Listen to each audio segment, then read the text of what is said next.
Good morning. So day after Ironman Penticton, quick little recap. So yeah, eventually they ended up canceling the swim because the water temperature was just too cold, unfortunately. So definitely changes the dynamics of the race for sure, becoming a bike run event. So for the pros, we ended up starting like a time trial start. We drew numbers out of a hat for the order in which we started. And so we went every 30 seconds. So we all stagger started every 30, just hopped on our bikes at the start line and got going.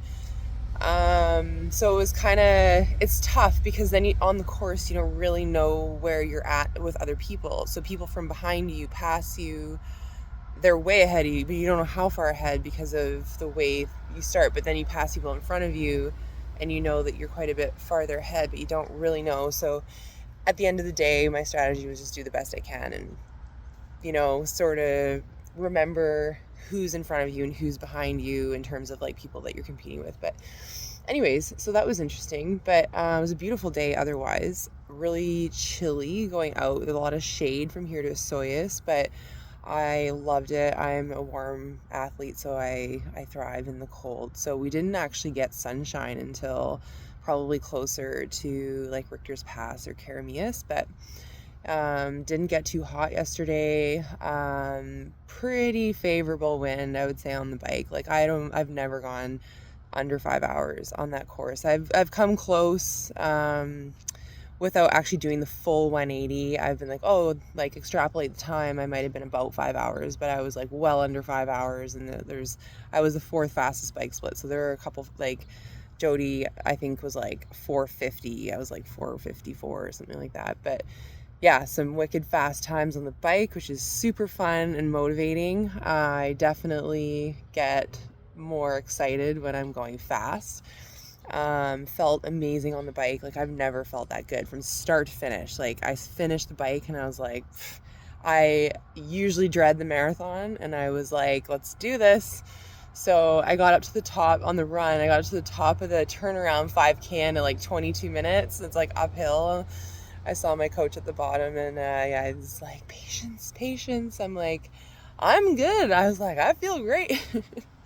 So I did not look at the pace on my watch once the entire day. I did not look. It's not important to me.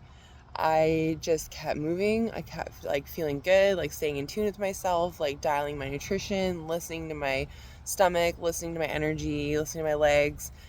Um, and yeah, it's a PB run. Like I ran the same time in Maryland last year, but Maryland's bike was a lot easier. It was a flat course. I was like 200 watts, so it was a pretty easy bike for that run. Now it's the same run time, slightly harder run course as well, but a much harder bike prior to. So really happy to be back in the 310 marathon range.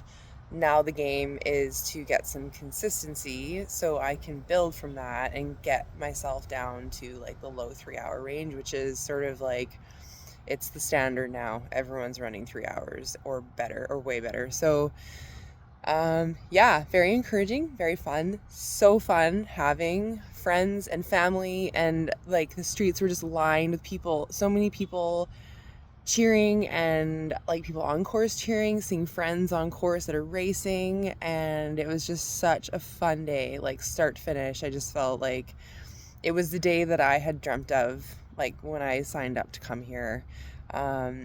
Yeah, it was just everything I hoped it would be, and very, very happy. And now, once again, in a few short weeks, I'm going to be doing it all over again, which is, yeah, I don't know. I seem to gain momentum as the year goes on. So I am excited to go tackle this next race will be a hot and humid adventure. So new challenges.